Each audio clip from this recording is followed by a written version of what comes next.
सावित्रीबाई फुले को प्रणाम करता हूँ और हमारे समाज में जन्मे महान संत श्री लक्ष्मीदास जी महाराज को प्रणाम करता हूँ। आज पहली बार मैं इस गांव में आया हूँ, तो मैं सबसे पहले इस गांव की मिट्टी को प्रणाम करता हूँ जिसने मुझे यहाँ आने का मौका दिया।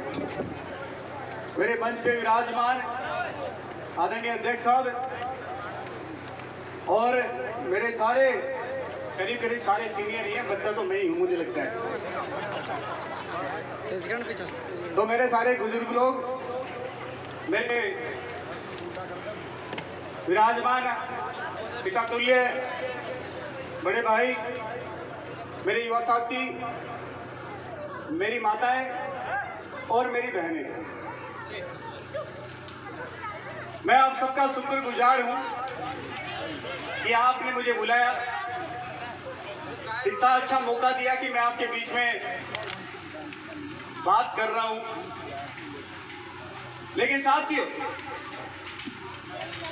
सिर्फ इतना ही नहीं कि हम भाषण देके और आप सुन के चले जाएं।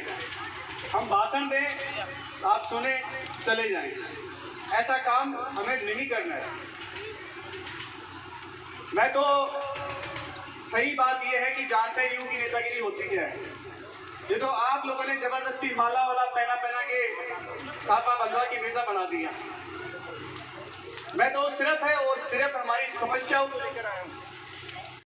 करने के बाद में सब लोग अपने अपने घर चले गए, तब मैं भी मेरा एक लाइव वीडियो किया और कि जो भी भाई जहां से भी आया है वो सुरक्षित पहुंचना चाहिए। चाहे से वो कोई लोग पुणे से आए थे, बेंगलोर से आए थे, कोई कर्नाटक से आए थे, कोई कहां से आए थे। मैं रात को 3:30 बजे तक जगता रहा कि कहीं से कोई फोन आए और किसी के साथ कोई घटना हो जाए तो मैं वहां पहुंचूं। इसके लिए हम 50 लोग एनी टाइम वहां बैठे रहे। हमारे ऑफिस में रात को 3:30 बजे तक का इंतजार करते रहे। 3:30 बजे लगा कि सब पहुंच गए, जहां थे हमने फोन लगा के पूछते रहे कि पहुंच गए भाई, पहुंच गए क्या। जब रात को 3:30 बजे मेरे घर पे पहुंचा, तब मेरे पापा जग रहे थे। मेरे पापा ने मुझे कहा कि आ गया क्या? मैंने कहा आ गया बाबू। बोले कि यार कमाल ही कर दिया। मैंने क्या हो गया? कहते मैं तेरे को पिछले 8 साल से ताने मारता रहा और तू तेरे काम करता रहा। वो पिछले 8 साल से एक ही बात बोलते रहे, अरे सिप्पी भाई तू तेरा क्यों जीवन खराब कर रहा है? तेरा भला चंगा परिवार में पैदा हुआ है, कोई कमी तेरे पास है नहीं है।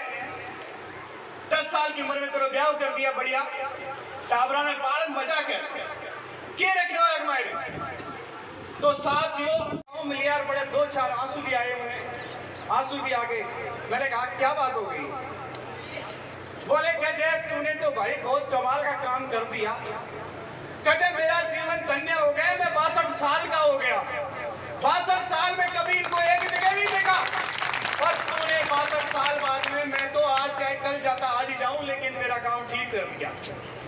और ये आज ये बुजुर्ग बैठे, इनको पूछ लो हम लोग कभी कट्टे हुए नहीं। जब वो 62 साल के आदमी मुझे ये कह रहे हैं मेरे पापा कि बेटा तेरा मेरा जीवन धन्य, मिलियार बड़े 2-4 आंसू भी आए, उन्हें आंसू भी आ गए।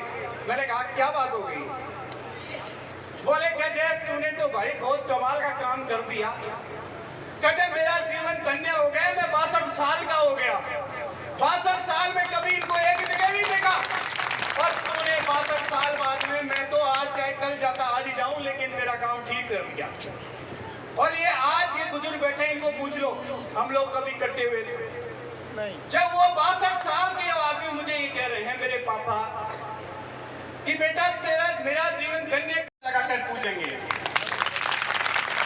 और आज आप मूर्तियां लगा के पूछ रहे हो कि नहीं? बताओ आप मूर्तियां लगाई ना आपने? अभी लगाई देखो। इसलिए आज वही लड़ाई हम लड़ रहे हैं। हो सकता है कि हम रहें या ना रहे, लेकिन हमारा एक ही ध्येय है कि हमारी आने वाली पीढ़ियां गुलाम पैदा नहीं है, वो संघर्ष करना सीख जाए, अपने हक और अधिकार सीख जाए। और याद रखना दोस्तों, रोज पीड़ाएं देखता हूं पूरे राजस्थान नहीं, अभी तो पूरे भारत की समस्या आती है।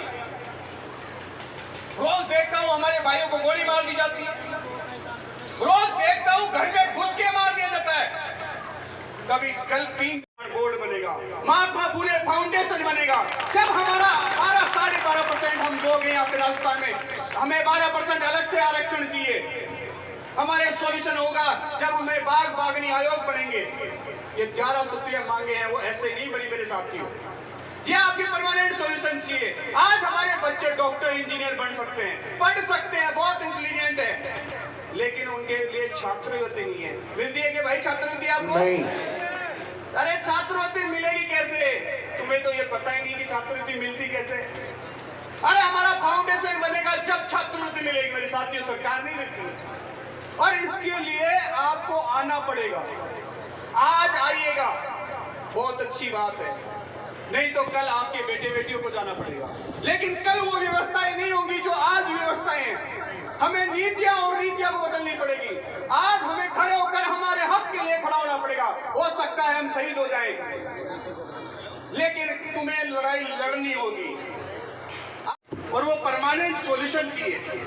और परमानेंट सॉल्यूशन के लिए हमें लड़ना पड़ेगा, हमें चलना पड़ेगा, हमें विरोध करना पड़ेगा। तो सबसे पहले पूछना चाहता हूं, क्या मेरे साथ लड़ोगे? पक्का लड़ोगे? तो अब लड़ने के लिए तैयार हो जाओ मेरे साथ ही। 25 तारीख को जो आपने ताकत दिखा दी है, वो एक इतिहास लिख दिया है आपने। जब लोग पूछ रहे थे कि यार विधानसभा भी घेराव होता है क्या, ये माड़ी विधानसभा भी घेराव कर सकते हैं क्या, लेकिन आपने बता दिया कि पूरे हिंदुस्तान को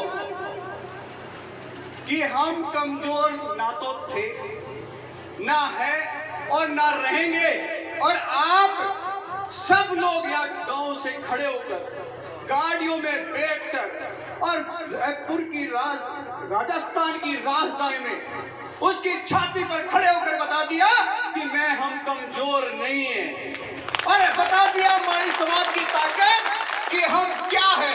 एक खड़े बैठे तो उनसे पूरी उम्मीद पे खड़ा उतरना, चाहे कितना ही लालच मिले तुझे, लेकिन डिग मत जाना। और साथियों, आपको पता नहीं है, बहुत लालच मिलता है, आपको पता नहीं होगा। आप सोचते होंगे कि लालच नहीं मिलता। अरे इतने इतने बड़े लालच मिल रहे हैं जिसको मैं चाहूं तो 10 मिनट में एक्सेप्ट कर लूं। लेकिन मेरी भी एक जिद है, जब 8 साल से हम संघर्ष करते करते यहां तक आ गए, तो अब भी हमारे हक और अधिकार चाहिए, परमानेंट सॉल्यूशन चाहिए। मैं नहीं चाहता मेरे भाइयों को मरते हुए देखूं। मैं नहीं चाहता कि कोई भी बच्चा सिर्फ पैसों के दम पे जो शिक्षा ग्रहण करता है, उसी दम पे हमारा बच्चा भी एजुकेशन ग्रहण करे, IAS बने, डॉक्टर बने, इंजीनियर बने। और जो मेरी माताएं बहनें जो इंतजार कर रही हैं,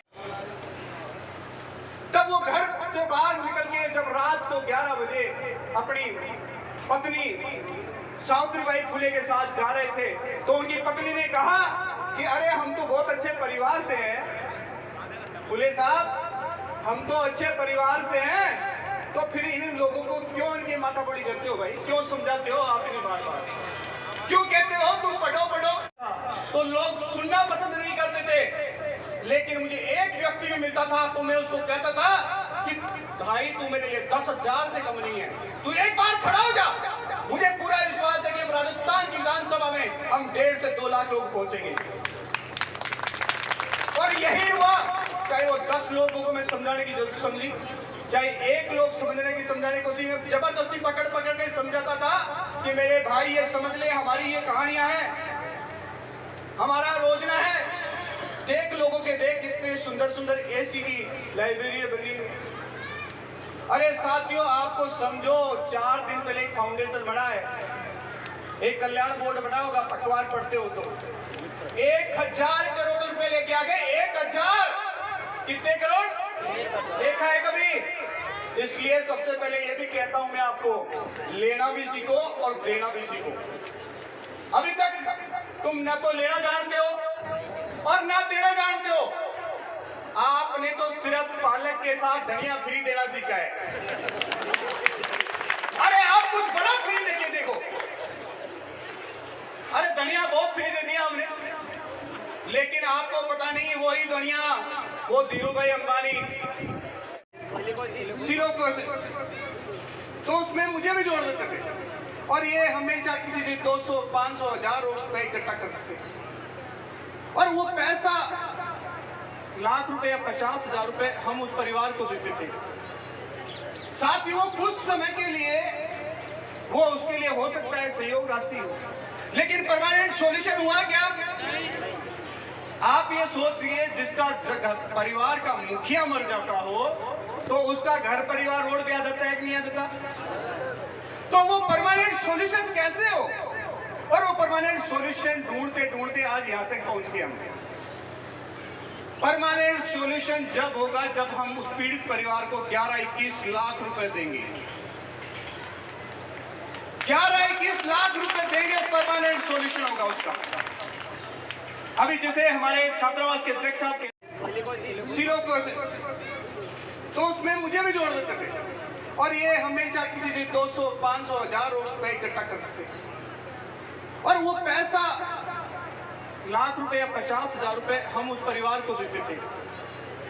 साथ ही वो कुछ समय के लिए वो उसके लिए हो सकता है सहयोग राशि हो, लेकिन परमानेंट सॉल्यूशन हुआ क्या? आप ये सोचिए, जिसका परिवार का मुखिया मर जाता हो तो उसका घर परिवार रोड पे आ जाता है कि नहीं आ जाता? तो वो परमानेंट सॉल्यूशन कैसे हो? और वो परमानेंट सॉल्यूशन ढूंढते ढूंढते आज यहां तक पहुंच गए हम। परमानेंट सॉल्यूशन जब होगा जब हम उस पीड़ित परिवार को 11-21 लाख रुपए देंगे। 11-21 लाख रुपए देंगे, परमानेंट सॉल्यूशन होगा उसका। अभी जैसे हमारे छात्रावास के अध्यक्ष साहब के एक काका है, काका, उसका जरूर ध्यान रखना। वो काका चाहे पीछे से आए, चाहे सामने से आए, चाहे इधर से आए, चाहे इधर से आए, उस काका को जरूर लेना है। और वो काका कौन है? काका पैसा है, पैसा। अगर आपके पास व्यापार होगा, पैसा होगा, तो लोग आपको कहेंगे सेठ जी सलाम। इसलिए काका का जरूर ध्यान रखना। व्यापार करो, बिजनेस कोई छोटा और बड़ा नहीं होता है। अरे मैंने जयपुर में पता नहीं क्या क्या, अरे आप वीरों में वीर हैं, आपको पता नहीं। एक बार अपने पूर्वज का इतिहास पढ़ लेना, ग्रेट महात्मा ज्योतिबा फुले को पढ़ लेना। अगर इतिहास उनका नहीं पढ़ सको तो चंद्रगुप्त मौर्य का इतिहास पढ़ लेना, सम्राट अशोक का इतिहास पढ़ लेना। कहां कमजोर है आप लोग, लेकिन हमें तोड़ देते हैं और टूट जाते हैं। आप बरगलाने की आवश्यकता नहीं है। मेरे बाबाओ, अपने छोरे को बेधड़क होकर तैयार कीजिए और ऐसा योद्धा तैयार कीजिए कि वो जाए और आपका नाम रोशन करके आए। और मेरे साथियों, जल्द ही हम वापस जिला हेडक्वार्टर पर शक्ति प्रदर्शन करने जा रहे हैं। मैं उम्मीद है कि आप सब लोग जो विश्वास करते हैं, जो आशीर्वाद आपने मुझे दिया है, वही उसी आशीर्वाद पर खड़े उतरेंगे। और इसी के लिए मैं आपका फिर एक बार हार्दिक अभिनंदन और धन्यवाद करता हूं। और मैं 3 नारे लगाऊंगा, आप मेरे साथ पूरे जोश के साथ लगाएंगे। जय फूले, जय फूले। भाइयों, अपनी आवाज मैंने लगे से यार महात्मा ज्योतिबा फुले बात की भी बहुत पूछ रही। अरे वो पूर्वज जब वहां से बैठे बैठे देख रहे हैं कि आखिर वास्तव में ये लोग ऐसे गुलाम कैसे पैदा हो गए, इतना आखिर खौफ किसका